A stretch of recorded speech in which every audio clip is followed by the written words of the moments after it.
Per paskutinės kelias dienas praktiškai šioje vietoje buvo priparkuotas, kaip ir šitas prabangus Mercedesas, Rolls Royce'as, Ferrari iš Baltarusijos. Ir ką daryti su tokių prabangių automobilių šeimininkais, kurie nepaiso kelių taisyklių ir kurie galvoja, kad jie turi teisių per daug. Matyt, tankas yra geriausia priemonė.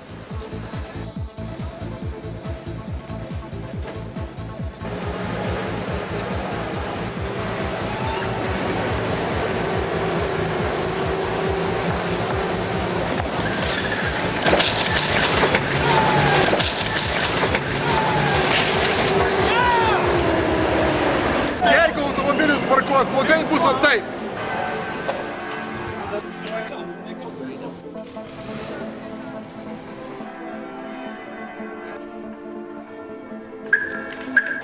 Sveiki, kitą kartą laikykitės kelių taisyklių.